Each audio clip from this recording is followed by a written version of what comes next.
मैं अपने कमरे में बने मंदिर के सामने बैठी थी और अपने पति की तरक्की और ज़िंदगी के लिए प्रार्थना कर रही थी कि तभी नौकरानी खाना लेकर कमरे में चली आई। उसने मुझे मंदिर के सामने बैठे देखा तो कहने लगी, तुम कैसी पत्नी हो, अपने पति के लिए कुछ करती क्यों नहीं? तुम्हें देखती हूँ तो अफसोस होता है, आखिर अपने पति को बचाने के लिए कुछ क्यों नहीं करती हो? मैंने हैरत से नौकरानी को देखा। पता नहीं वह क्या कहना चाह रही थी। इससे पहले कि मैं कोई सवाल करती, मेरी सास ने उसे आवाज़ लगाई। वह जल्दी से कमरे से निकल गई। मुझे उसकी बात समझ नहीं आ रही थी। मैं अपने पति को क्या बचाती? मेरा पति कौन सा यहाँ था, वह तो विदेश में जा बैठा था। मुझे लगा कि शायद नौकरानी का दिमाग ख़राब हो गया है। वैसे भी ये यहाँ नई थी, उसे हमारे घर के बारे में क्या पता होगा। मैं यही सब सोचते हुए खाना खाने बैठी तो मेरी सास कमरे में चली आई। मैंने कुछ झिझकते हुए उनसे पूछा, माँ ये नौकरानी कैसी है? कभी कभी मुझे लगता है कि ये पागल हो गई है। मेरी बात सुनकर माँ हंस पड़ी और कहने लगी, तुम सही समझी हो, असल में इसका पति इसे बहुत मारता पीटता है। ये अपने घर में खुश नहीं है और इसीलिए ये नहीं चाहती कि कोई और खुश रहे। उल्टी सीधी बातें करती रहती है। अच्छा, यही है कि तुम इसकी बातों में कान ना धरा करो। मैंने अपना सिर हिलाया और कहा, माँ आप ठीक कह रही हैं। पता नहीं बार बार क्यों मुझसे कहती है कि अपने पति को बचा लो। अब वह विदेश में है, उन्हें क्या हुआ है भला? मेरी बात पर सास ने गौर से मुझे देखा और कहने लगी, ये तो अजीब सी बात है, लगता है इस नौकरानी का दिमाग ज़्यादा ही चल गया है। मैंने तो ये सोचकर हमदर्दी में इसे रख लिया था कि इसका पति अच्छा नहीं है, 4 पैसे कमाएगी तो इसका और बच्चों का गुजारा हो जाएगा। लेकिन ये तो ज़्यादा ही पगला गई है, बहकी बहकी बातें भी करने लगी है। मेरे साथ भी ऐसी ही उल्टी बातें करती है। कहने लगी कि अपनी बहू को घर से निकाल दो, बिल्कुल अच्छी औरत नहीं है। पहले भी कितने मर्दों से तुम्हारी बहू का चक्कर चल चुका है, तुम्हें क्या मालूम? सास की बात सुनकर मेरे होश उड़ गए। मैंने कहा, माँ ऐसी कोई बात नहीं है, लगता है इस नौकरानी का ज़्यादा ही दिमाग ख़राब हो गया है। मेरा किसी के साथ कोई चक्कर नहीं था। मेरे चेहरे की उड़ी हुई रंगत देखकर सास कहने लगी, फिक्र ना करो, मुझे पता है कि तुम कैसी हो। मैं तो तुम्हें इस नौकरानी के बारे में बता रही थी कि इसका दिमाग ठीक नहीं है। इसकी किसी भी बात पर ध्यान न दिया करो। सोचो अगर मैं उसकी बात पर यकीन कर लेती तो क्या होता। अपनी सास की बात सुनकर मैं उनकी एहसानमंद हुई कि उन्होंने नौकरानी की बात पर यकीन नहीं किया और मेरे चरित्र पर भरोसा रखा। वैसे भी जिन हालातों में मैं यहाँ शादी करके आई थी, मेरी सास का मुझ पर इतना भरोसा करना मेरे लिए एहसान ही तो था। मेरी सास कुछ देर मेरे पास बैठी और कहने लगी, बस तुम हर वक्त भगवान से प्रार्थना करती रहा करो मेरे बेटे के लिए। मेरे दिल में एक डर लगा रहता है, वह अकेला विदेश में है, बस इसलिए।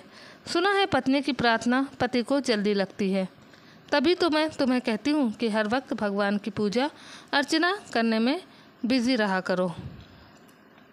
अपनी सास का बेटे के लिए मोहब्बत देखकर मेरी आंखों में आंसू आ गए थे। मैंने माँ बेटे की ऐसी मोहब्बत पहले कभी नहीं देखी थी। मैंने खुशी से अपनी सास से कहा, आप बहुत ही अच्छी माँ हैं। मेरी सास धीरे से मुस्कुराई और कहने लगी, बस क्या करूँ, मजबूरी है मेरी, करना पड़ता है मुझे ये सब कुछ। अगर मैं फ़िक्र नहीं करूँगी तो कौन करेगा। वह जाते जाते तुम्हारी जिम्मेदारी भी मेरे कंधों पर डाल गया है, बस इसलिए हर वक्त परेशान रहती हूँ कि कहीं मुझसे कोई ऊंच नीच ना हो जाए। मैं जालिम सास का किरदार नहीं अदा कर सकती। अपनी सास की बात पर मैं हंस पड़ी और कहा, माँ आप तो इतनी अच्छी हैं कि मेरी सगी माँ भी होती तो शायद ऐसा ख्याल नहीं रख पाती। मुझे आपसे भला क्या शिकायत होगी। मेरी माँ के जाने के बाद आपने दिन रात मेरा ख्याल रखा है। आप बेफिक्र रहिए, मैं हर वक्त उनके लिए प्रार्थना करती रहती हूँ और आपकी भी अच्छी सेहत के लिए प्रार्थना करती हूँ। आपका साया हमेशा मेरे सर पर बना रहे। मेरी सास ने मोहब्बत से मेरे सर पर हाथ रखा और उठकर कमरे से बाहर निकल गई। मैं सोचने लगी कि मैं कितनी सौभाग्यशाली हूँ जो मुझे सास के नाम पर ऐसी औरत मिली है जिसने मुझे कभी किसी चीज़ की कमी महसूस नहीं होने दी। वरना मेरा पति तो शादी की पहली रात ही मुझे छोड़कर विदेश चला गया था और ये बात भी मुझे मेरी सास से ही पता चली थी। मैं अपनी सास के दूर के रिश्तेदार में से थी। मेरी माँ की मौत के बाद मैं बिल्कुल अकेली रह गई थी। कोई मेरे सिर पर हाथ रखने वाला भी नहीं था।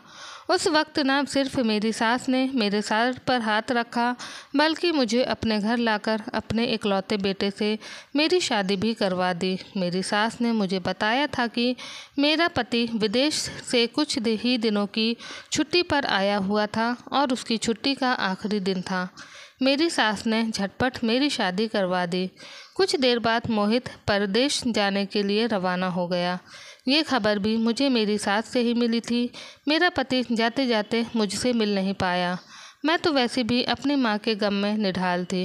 उस वक्त मुझे ना तो अपनी शादी का होश था, ना अपने पति का। मैंने सारा दिन कमरे में बंद रहकर गुजारना शुरू कर दिया था और जब कुछ दिनों बाद मेरी हालत कुछ संभली तो मेरी सास मेरे पास आई और कहने लगी, बेटा, मेरा बेटा तो विदेश चला गया है, अब तुम मेरी जिम्मेदारी हो।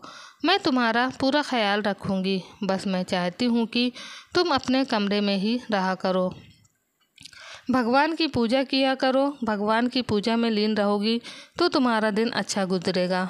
घर में कामकाज के लिए नौकरानी है। मैं भी सारा दिन अपने कमरे में भगवान की पूजा करती हूँ और इसी में ही मेरा दिल लगता है। और तुमसे भी यही कहूँगी कि तुम दुनियादारी से ज़्यादा भगवान को याद किया करो। मेरी सास मुझे उस वक्त दुनिया की सबसे अच्छी औरत लगी थी, क्योंकि उनकी राय मुझे बहुत पसंद आई थी। इस दुनिया में अब मेरे लिए कुछ नहीं रखा था।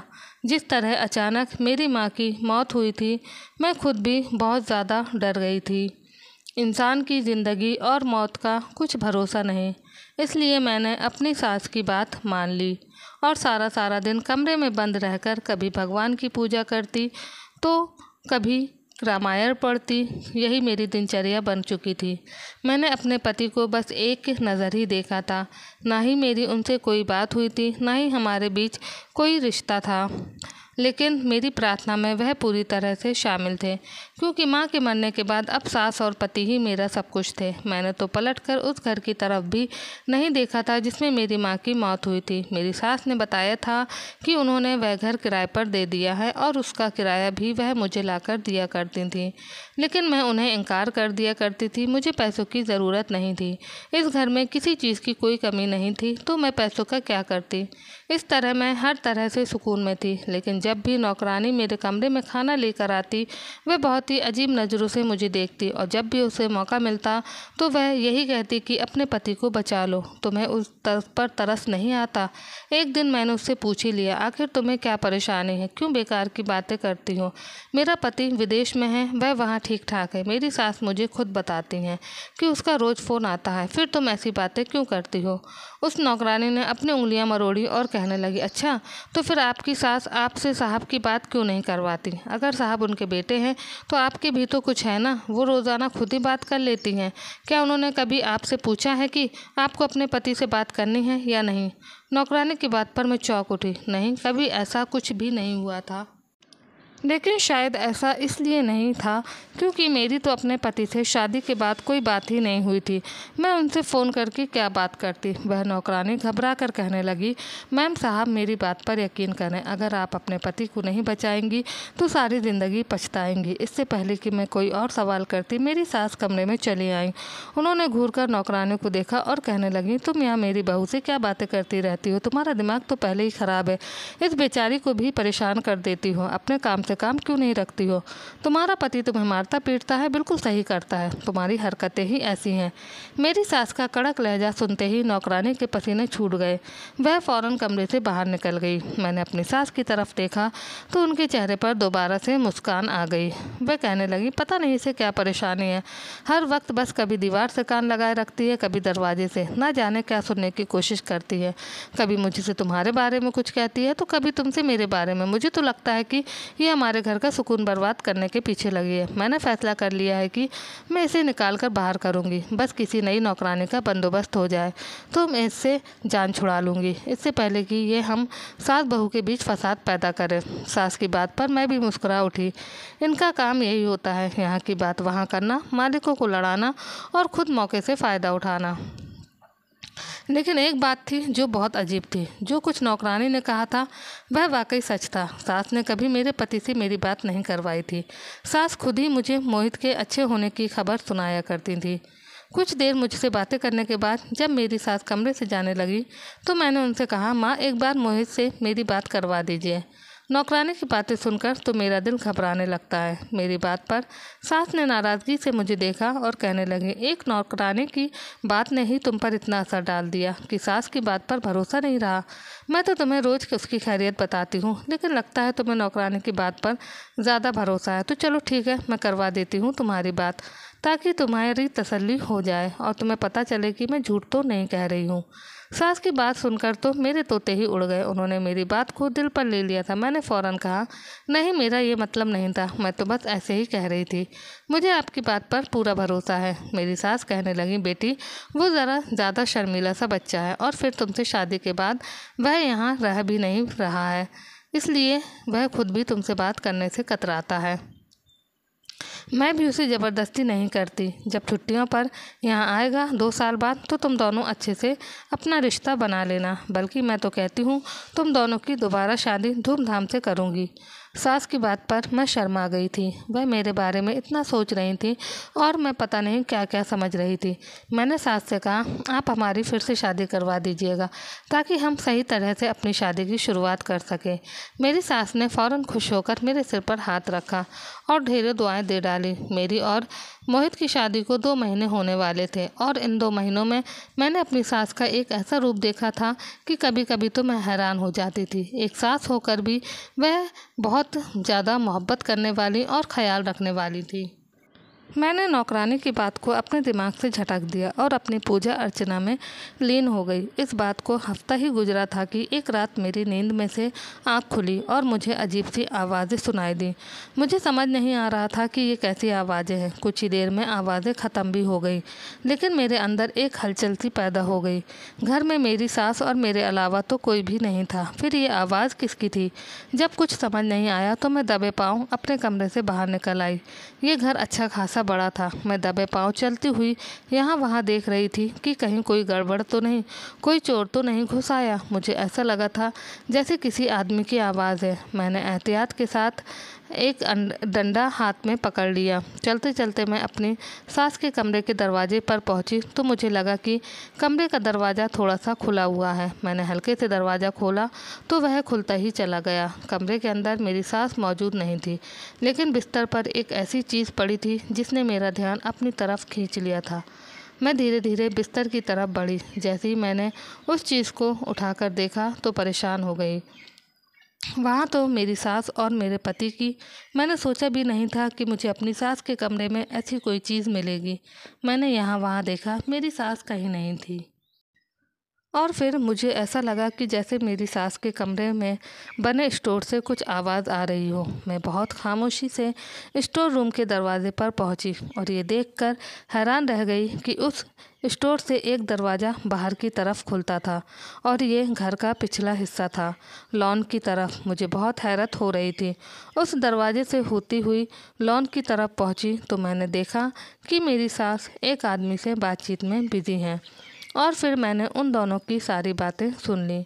मुझे अपने कानों पर यकीन नहीं आया और जब हर चीज़ से पूरी तरह पर्दा उठा तो मुझे समझ आया कि वह नौकरानी मुझसे क्या कहना चाहती थी। मैं ही बेवकूफ़ थी जो अपनी सास की बातों में आ गई थी। अपनी सास की झूठी मोहब्बत की पट्टी मेरी आंखों पर रस्सी की तरह बंधी हुई थी कि मुझे सामने का सच दिखाई नहीं दे रहा था। मैं जिस तरह खामोशी से वहाँ पहुँची थी उसी तरह वापसी पलट गई और सारे घर का नज़ारा लेना शुरू किया। काफ़ी सारे कमरे थे, एक के बाद एक सारे ही खुलते चले गए। तभी वहाँ पहुँच गई जहाँ मुझे बहुत पहले पहुँच जाना चाहिए था, और इस कमरे में मेरा पति रस्सियों से जकड़ा बंधा हुआ था। मुझे देखकर उसका शरीर झटके लेने लगा। वह मुझे अपनी तरफ पुकारना चाहता था। मैंने फ़ौरन कमरे का दरवाज़ा अंदर से लॉक किया और भागकर उसकी सारी रस्सियाँ खोल दी। उसकी हालत काफ़ी ख़राब थी, वह सूखकर कांटा हो रहा था। मैंने पास रखा जग और गिलास उठाकर उसे पानी पिलाया तो वह खुद से पानी पीने के काबिल भी नहीं था। पता नहीं कितने दिन से वह यहाँ इसी तरह बंद था। जब उसकी हालत कुछ बेहतर हुई तो मैंने उससे पूछा कि ये सब कुछ क्या है। वैसे तो मैं काफ़ी हद तक सच जान चुकी थी। अपनी सास की वह चीज़ भी मुझे मिल गई थी जिसने मुझ पर हर बात को खोलकर रख दिया था, और फिर मेरे पति ने हर बात मुझे बता दी। मुझे यकीन ही नहीं आ रहा था कि कोई इंसान इस तरह गिरगिट की तरह रंग बदल सकता है। मेरी सास ने तो अपने ऊपर खोल चढ़ा रखे थे। सारा सच जानते ही मैंने अपने पति से कहा कि मैं अकेली कुछ नहीं कर सकती, आप यहाँ इसी तरह बंधे रहें और मैं अपने कमरे में जाकर कोई तरीका सोचती हूँ। मेरे पति ने मुझे समझाया कि मुझे क्या करना है, और फिर मैंने वही किया। अपने कमरे में चली आई, नौकरानी से उसका मोबाइल लिया और पुलिस को कॉल करके सारी सच्चाई बता दी। आधे घंटे में पुलिस के सायरन हर तरफ गूंजने लगे थे। मेरी गवाही पर पुलिस चली आई थी। घर की तलाशी लेकर और मेरे पति को आज़ाद करवा लिया गया। पुलिस वालों ने मेरी सास को गिरफ्तार कर लिया। मेरी सास ने गुस्से से मुझे देखा और कहने लगी, मैंने तुझ जैसी बेसहारा लड़की को अपने घर में जगह दी, इज्जत की ज़िंदगी दी, और तूने मेरी ही पीठ में चाकू घोंप दिया। मेरी सास की बात सुनते ही मोहित कहने लगे, मेरे बाप ने भी बेसहारा समझकर आपसे शादी की थी, आपको हमारे घर में इज्जत की ज़िंदगी दी थी। मैंने आपको माँ का दर्जा दिया था, लेकिन आपने क्या किया? आपने भी तो रिश्तों का मान न रखा। मैं आपका सौतेला बेटा था, लेकिन इसका ये मतलब तो नहीं था कि आप मुझे ही रस्सियों से बांधकर कमरे में डाल देती। मेरी शादी के नाम पर एक खेल रचा ताकि सारी जायदाद आपको हासिल हो जाती। मेरी सास चीखकर कहने लगी, हाँ, मैंने ये सब दौलत के लिए किया है। मुझे नफ़रत है तुमसे पहले दिन से। तुम किसी और की औलाद थे, मैं तुम्हें क्यों अपनाती? लेकिन तुम माँ माँ कहकर मेरे आगे पीछे फिरते हो। मेरा दिल जलकर राख हो जाता। जैसे ही तुम्हारा बाप मरा, मैंने सोचा तुम्हें भी रास्ते से हटा दूंगी, फिर सारी जायदाद मेरी हो जाएगी। लेकिन तुम्हारे बाप के दिमाग में तो ना जाने कौन सा कीड़ा था। उसने मरते मरते सारी जायदाद ना मेरे नाम की और ना ही तुम्हारे, बल्कि वह लिखकर चला गया कि जब तुम्हारी शादी होगी और शादी के 1 साल पूरा होगा तब जायदाद तुम्हारी पत्नी को मिलेगी। तुम्हारे बाप ने ऐसा इसलिए लिखा था क्योंकि उन्होंने तुम्हारा रिश्ता अपने दोस्त की बेटी से तय किया था और वह चाहते थे कि तुम्हारी शादी उसी से हो। लेकिन अगर तुम्हारी शादी उससे हो जाती तो कभी मैं दौलत की हकदार ना बनती। हाँ, अगर मैं माही को बेवकूफ़ बनाए रखती तो वह खुद अपने हाथों से सारे पेपर्स पर साइन कर देती। इसलिए मैंने अपनी मर्ज़ी से इस गरीब लड़की से तुम्हारी शादी करवाई थी और सारी दुनिया को यही बताया था कि मेरा बेटा विदेश चला गया, और वकील साहब भी यही सब जानते थे। मैं वकील साहब के सामने भी एक अच्छी सास होने का ड्रामा करती रही ताकि जब 1 साल पूरा हो जाए तो जायदाद आसानी से हासिल कर सकूं। लेकिन इस लड़की ने तो सब कुछ बर्बाद करके रख दिया। मेरी सालों की मेहनत बर्बाद हो गई। मेरी सास ने खुद ही अपना सारा गुनाह कबूल कर लिया था और पुलिस उन्हें लेकर चली गई। मोहित ने मोहब्बत से मुझे अपने गले से लगा लिया और कहने लगे, मैंने बस तुम्हें शादी वाले दिन ही देखा था।